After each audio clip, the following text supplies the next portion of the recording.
It's going to be a big time show. And as we're recording this, there's not a ton announced already, but it is about MJF and Samoa Joe. We know we're going to get, the winner of the Blue League and the Gold League, and that's all going to be a lot of fun. Don't miss it. AEWTIX.com. You can actually still pick up a handful of tickets and, of course, watch it on pay per view. Feels like these guys always deliver on pay per view. And to be clear, Jeff, I wasn't suggesting that this isn't the biggest year in news, but you said in like 20 years.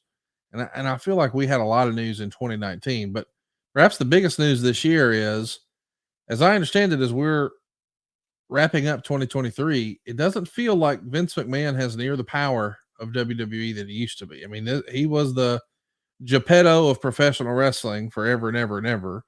And it feels like under this new corporate structure, now that WWE has merged with UFC to form TKO under Endeavor, it feels like Hunter or Paul, I guess, and Nick Khan are really the driving force in WWE right now. And of course, they're trying to deliver shareholder value. And you're hearing lots of rumor and innuendo about what TKO was trying to do with Monday Night Raw. And we know that SmackDown is moving from Fox to USA.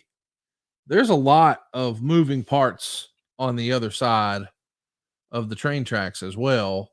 It's been a crazy year for professional wrestling, Jeff. Do you have any bold predictions for 2024 Oh about wow! what Right. you expect in the wrestling business? So to kind of touch on that, look, you can, there nothing lasts forever in this business. I mean, at the height of Hulkamania, the height of Stone Cold, the height of Nitro, you document on Ad Free, our wonderful family here, just kind of the ebb and flow of so many things with JR. There's just, I mean, we can just kind of look at the tentpole events and all that. At some point, we all knew there's going to come a day when Vince is not running the day-to-day of WWE. What's that going to look like? And the flip side of that is that when you really look at WrestleMania and SummerSlam and Royal Rumble and the real framework of the industry of his industry that he built, that's not changed. And Nick Khan has come in and we've talked offline, buddy. He is going to go down in history as the contributions that he has made to the industry are unparalleled in a lot of ways.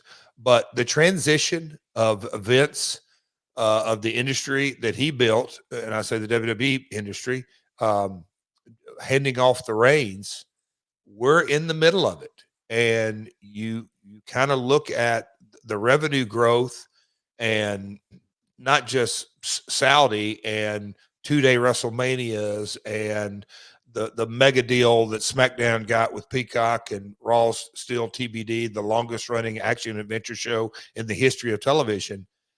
It's all kind of, it is the Vince McMahon machine still moving down the tracks.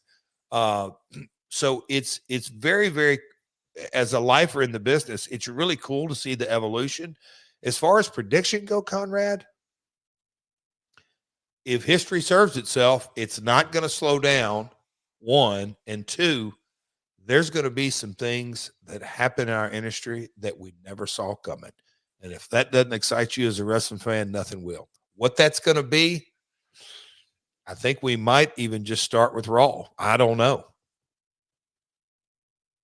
It's going to be interesting to see what happens with Raw. It's going to be interesting to see what happens with some of these big signees. We know that TNA is bragging as they're bringing back that brand and no longer calling themselves Impact, that they've got a big time signee coming in. And we mentioned at the top of the show, there's been a shift of management in New Japan, and a lot of different folks in AEW are going a different direction, whether it's Kevin Sullivan or QT Marshall, or a lot of moving parts in the behind the scenes of AEW. And same with WWE. It just feels like there's the winds of change are here for professional wrestling in 2024. And I, for one, am excited to see what's coming your way, because it feels like you're like the Forrest Gump of wrestling. You find yourself in the middle of all of it. you're going to be in the middle of it in 2024, Jeff. I just know. I don't know what it's going to look like. I do know that I genuinely love it more today than I ever have,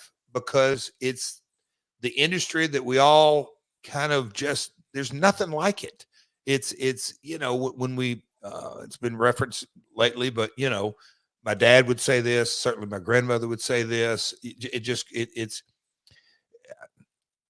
there is no break. The machine keeps rolling regardless. It'll eat you up and spit you out if you let it. But 52 weeks a year, every Wednesday night, every Saturday night, every Friday night, every Monday, whatever night of the week it is, the grind keeps going. That really excites me. And we talked, to bring up Global Force, I said some things back then that I think, well, I know that I got kind of laughed at, but the age of the streaming service was on its way, and now we're in the middle of it. And you look at the needle movers of the entertainment industry, live content. We've talked on here about Amazon and NFL football, and Amazon getting into the game with NASCAR and the streaming services. And some folks are saying, oh, they're going to die on the vine. Then other things, oh no, it's the wave of the future. And what's it going to look like? Consolidation. We hadn't even really touched on the consolidation story. There's so much going on, but the world happens so much faster than it used to. So I think we're going to get a lot more answers. Like I said, I think there's going to be some things that happen in 2024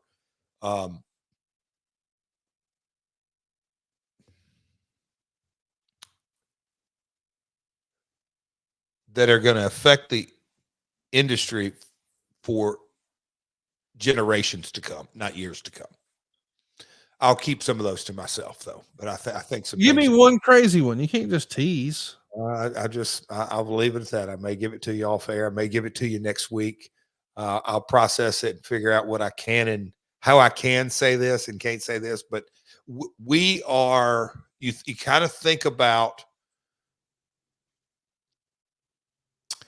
how entertainment is distributed, and it's not slowing down.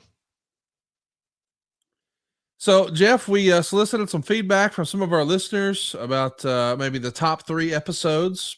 We got the episode where we talked about the Texas Death Match Chainsaw Massacre, however you want to call it. That episode was reviewed very well.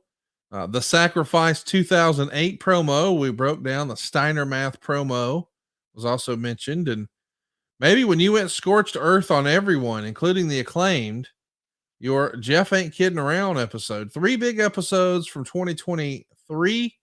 Excited for a 2024. I can't believe this, Jeff. I hate people who do this, but I find myself being that person to you as we're wrapping up this episode. I'll tell you next year. I mean, this year just freaking flew by, did it not? Conrad, so my travel apps, hotel stays, airline apps, just kind of the groove that you kind of get down to what you've flown this year, what you traveled this year, how many nights you stayed with this brand.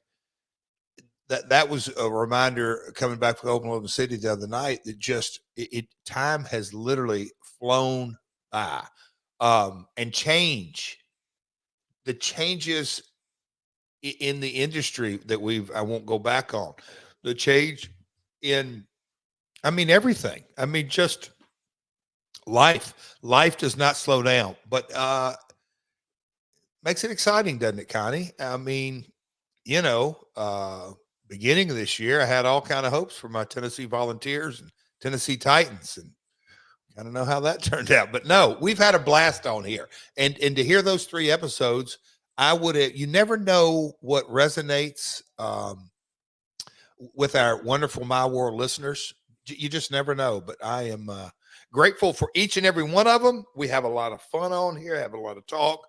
Shout out to a lot of chatter, Dave Green, Marcus, huge, big props for everyone involved here. Ad-free family. I don't want to leave anybody out. I got to give my man Derek a hard time for his lousy research. No, we have fun on here, Conrad, don't we? And I know you do a lot of them, but I enjoy my time every week with you.